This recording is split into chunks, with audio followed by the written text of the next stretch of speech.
अंतिम तीर्थेश वर्धमान स्वामी के शासन में हम सभी विराजते हैं और उनकी पावन पीयूष देशना हम सभी के लिए परम उपकारी।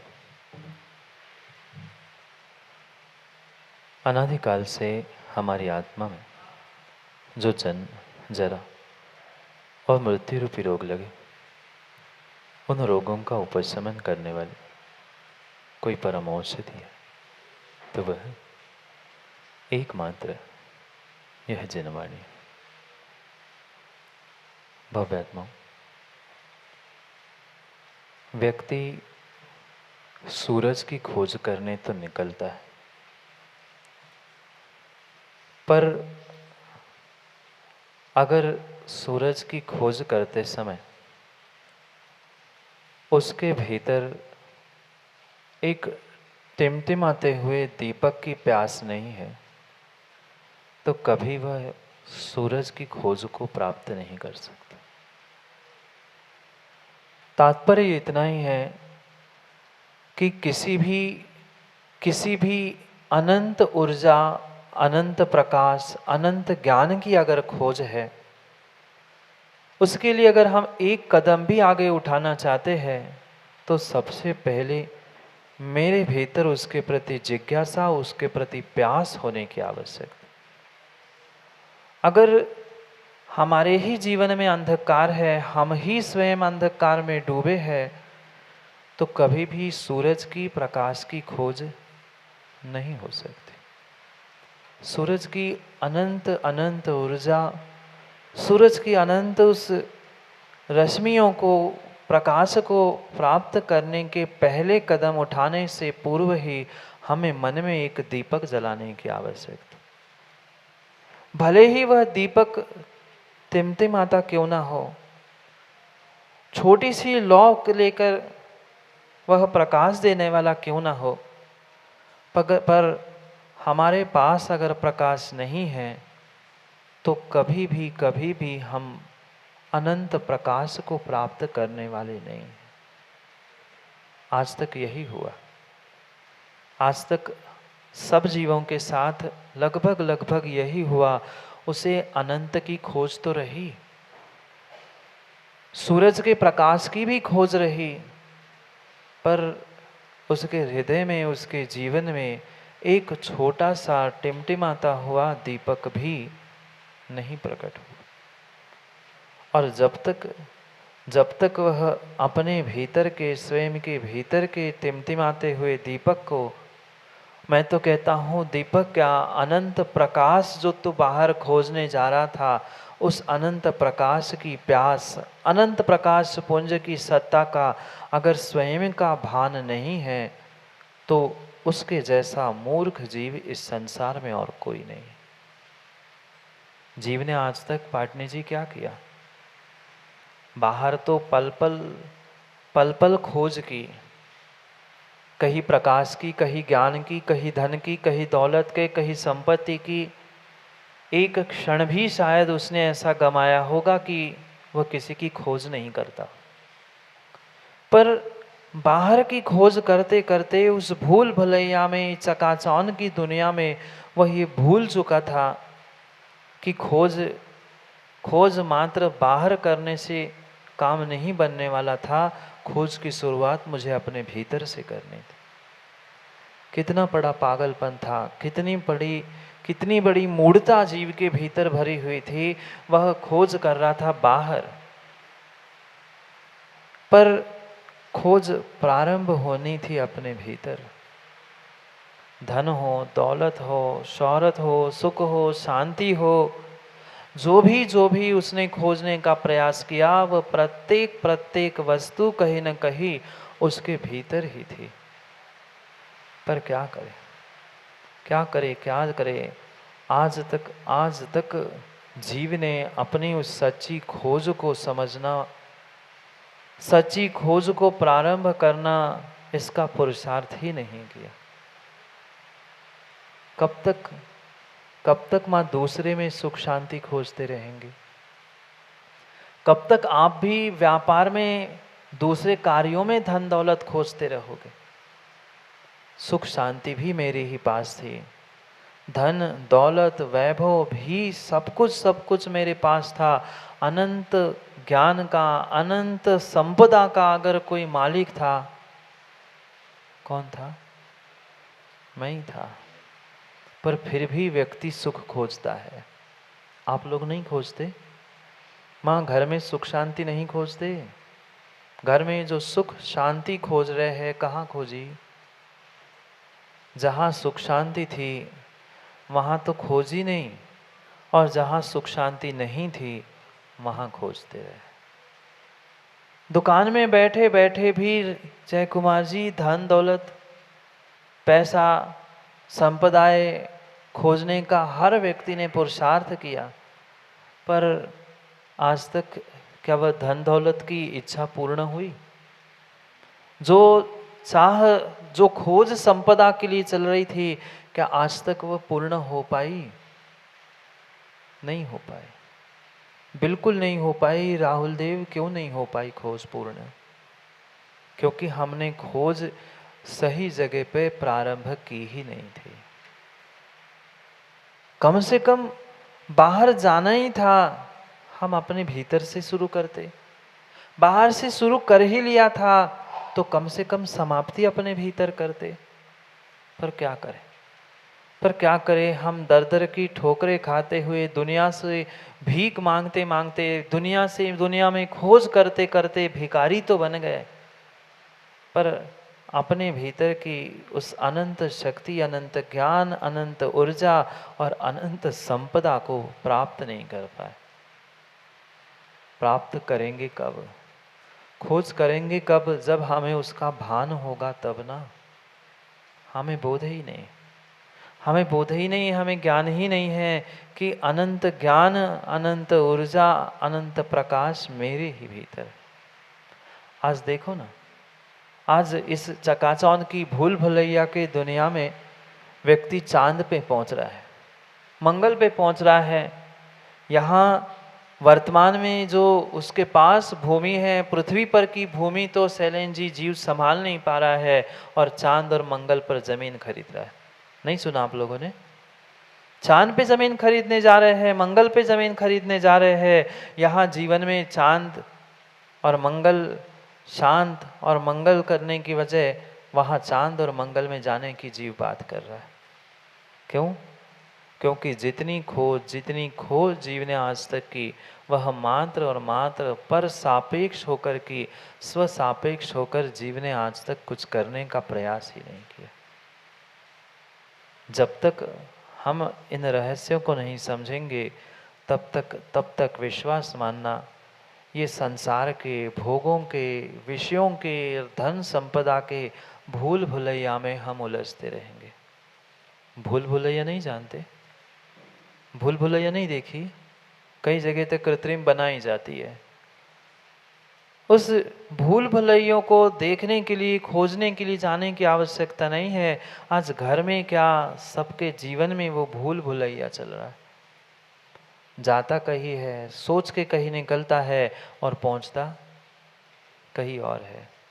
कभी गए भूल भुलैया में? जाते बहुत सारे युवा बच्चे खेलने के लिए, मज़ा लूटने के लिए भूल भुलैया में, यहाँ से भाग रहे, वहाँ से भाग रहे हैं। बाहर खोजने की क्या ज़रूरत थी? अपने ही जीवन के बारे में सोचो ना।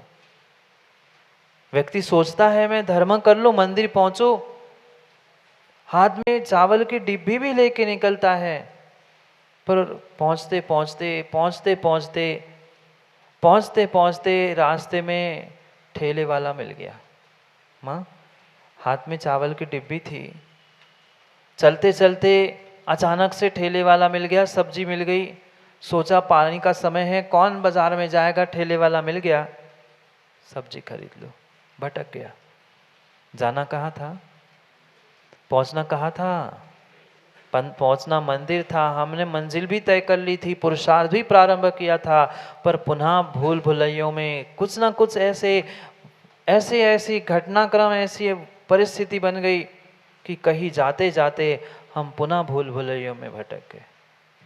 ऐसी एक तो मात्र इतनी एक छोटी सी घटना नहीं है, ऐसी कई सारी घटनाओं से हम अपने जीवन में चिरकाल से परिचित है, बहुत अच्छे से परिचित है। क्या पंडित जी ऐसे नहीं होता? जाना होता कहीं और है और कहीं और ही चले जाते। भले ही शरीर से वहां हम पहुंच भी जाए, भले ही हम वहां कहीं शरीर से पहुंच भी जाए, पर फिर भी मन यही कहता है अब जल्दी पूजा हो जाए, जल्दी पूजा हो जाए। पंडित जी भी सोचते जल्दी प्रवचन हो जाए तो हम जल्दी कॉलेज के लिए निकल जाए। ये भले ही शरीर से हम भूल भुलैयों में नहीं अटके, पर मन से, विचारों से, बुद्धि से, ख्यालों से हम कितने कितने उलझ रहे हैं, हम स्वयं नहीं समझ पा रहे। और ये ध्यान रखना, जितनी जितनी उलझनों में हम फंस रहे हैं, जितने जितने जितने जितने काला जी आप इस भूल भुलैयों में भटक रहे हैं, उतने उतने ही आप अपने आप से, अपने भीतर के धर्म से दूर हो रहे हैं। रास्ता भटक गए थे ना, आते आते पानी भरा था, कहाँ कहाँ से भटक भटक के गुरु के पास पहुँचना था, तो कहाँ कहाँ से पहुँच ही गए थे। क्यों? क्योंकि गुरु के पास पहुँचने का लक्ष्य हमारा पक्का था, पर कभी अपने पास पहुँचने का लक्ष्य बनाया? नहीं बनाया। हमने बाहर तो पहुँचने का हर समय लक्ष्य बनाया, बाहर की हर खोज की, बाहर की कथित कदाचित प्राप्ति भी हमें हो गई, पर खोजने वाले को खोज नहीं पाए, पहुंचाने वाले को तक पहुंच नहीं पाए। यही हमारी सबसे बड़ी भूल रही, और यही हमारी सबसे बड़ी भूल हम आज तक भोगते आ रहे हैं। पंचम काल में आए हैं, माँ पुनः पूछो एक प्रश्न, सही सही तो बताओगे नहीं ना? बता दोगे? घर में गृहस्थी में सुख है ना? बोलो ना, बोलो ना। ऐसे ना, कैसे हाँ? वो भी भूल भुलैया में पड़ गया, अब हाँ कहूँ कि ना कहूँ। दुनिया के सामने भले ही बनावटी मुस्कुराहट लेकर हर कोई व्यक्ति कहता है हम तो सुखी, हम तो अच्छे, हम तो ऐसा है, पर हर किसी को पता है इस पंचम काल में दुख के अलावा, संसार में दुख के अलावा जीव को कुछ मिल ही नहीं रहा, जीव को कुछ भी प्राप्त नहीं हो रहा है। क्यों? क्योंकि अटका है कहीं ना कहीं भूल भुलैया में, अटका है कहीं बाहर की खोज में, अटका है कहीं दूसरों को खोजने में। और जब तक बाहर की खोज, दूसरों को खोजने में रखते रहोगे, तब तक वह मूढ़ता को प्राप्त करते हुए जीवन में दुख ही दुख को प्राप्त करते रहोगे। क्यों नहीं समझ रहे हैं? क्यों नहीं समझ रहे हैं? अचिंत्य शक्ति, अचिंत्य संपदा मेरे भीतर थी। कौन सी संपदा? कोई सोने चांदी, कोई सोने चांदी हीरे आदि की जरूरत नहीं थी। ये बेशकीमती हीरे से भी अनमोल, हीरे से भी अनमोल जन्म हमें मिला था, ये रतन अनमोल मिला था। पर क्या करें, ये अनमोल रतन जो बेशकीमती हीरा मनुष्य पर्याय का इस जीव को, इस आत्मा को मिला था, कितना सदुपयोग कर पाए, कितना पहचान पाए, कितना समय हम अपने समय के लिए दे पाए। सोचना, विचार करना। यहाँ तो पानी गिर रहा है, हर व्यक्ति सोच रहा है पानी गिर रहा है, कौन जाए मंदिर। देखना मंदिरों की संख्या कम हो गई, और यहाँ भी आप लोग देख ही रहे हो कितने बैठे और कितने सुन रहे हैं। पर क्या दुकान सबके आज बंद रहेंगे? राम जी, मौसेरे भाई से पूछ लेना फोन करके, कल बैठे थे ना बगल में, पूछ लेना उनसे। क्यों? यहाँ तो बारिश है, पानी है, सब कुछ है, दुकान के तो वैसे उनकी दुकान के सामने पानी भरा है, तो आज दुकान बंद करेंगे? नहीं करेंगे। व्यक्ति पापों की दुकान करने के लिए कोई समझौता नहीं करना चाहता, कोई बंद नहीं है, पर थोड़ा सा कुछ भी हमें विषमता के साधन मिल जाते हैं, हम पुण्य कार्यों से अपने आप से दूर हो जाते हैं। बहुत बहुत शीघ्रता में हम धर्म से, सत्य से दूर हो जाते हैं, और ये अपने आप से, अपने कार्यों से, अपने कर्तव्यों से, अपने धर्म से दूर होना, इसका ही अर्थ चोरी है। मात्र किसी की धन दौलत को चुरा लेना, जेब काट लेना, इसका अर्थ चोरी नहीं है, इसका अर्थ चोरी नहीं है। अनेक अनेक अनेक प्रकार की चोरी होती है। ये प्रति समय जो आप कर रहे हैं वह अपने आप से चोरी ही कर रहे हैं। दुकान तो नहीं खुलेगी ना? क्यों जय कुमार जी, स्वागत तो बंद ही है आज। महाराज आज ही तो ज़्यादा चलेगा। सोचो, विचार करो। हम पाप कार्यों में कभी ये विचार नहीं करते, कभी ये नहीं सोचते कि आज तो रहने दो, आज आराम कर लेंगे। पर मंदिर में पूजा पाठ, अभिषेक, जिनवाणी सुनना आदि कार्यों में हम सोचते हैं रहने तो दो। रोज तो सुन रहे प्रवचन, रोज तो भगवान का अभिषेक पूजा कर रहे, आज कहाँ जाएंगे भगवान? अभिनय तो कल कर लेंगे, ज़्यादा हुआ तो टीवी पे मोबाइल पे भगवान को देख लेंगे, शांति धारा देख लेंगे, हमारे तो दर्शन का नियम हो गया। नहीं, जितना जितना आप अपने से छल कर रहे हैं, जितना दूसरों से छल करने का प्रयास कर रहे हैं, ध्यान रखना हम अपने आप की, अपने शुभ भावों की चोरी कर रहे हैं। एक क्षण भी हमने अपने शुभ भावों की, शुभ कार्यों की अपने जीवन में चोरी की है, उसको अपने आप में छुपा के रखा है, ध्यान रखना आने वाले जीवन में आपकी भी चोरी होने ही वाली है। हाँ, ऐसा नियम है, कल ही हमने समझा था, टिट फॉर टैट, जैसा है जैसा का वैसा उसको उत्तर मिलेगा ही मिलेगा। शुभ भावों की परिणति चल रही, शुभ कार्य चल रहा है। एक गरीब व्यक्ति दान दे रहा था, गरीब व्यक्ति दान दे रहा था। कई महीनों से वो सोच रहा था कि हो ना हो, निर्ग्रंथ मुनिराज के आहार मेरे घर में होने चाहिए।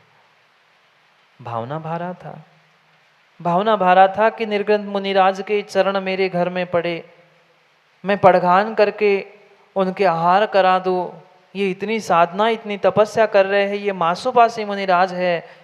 बस भगवान अगर जीवन भर की कुछ साधना का, धर्म का फल मिले तो मुझे इस भगवान के, इस निर्ग्रंथ गुरु के आहार देने का, अपने घर में पड़घान करके आहार देने का मौका मिले।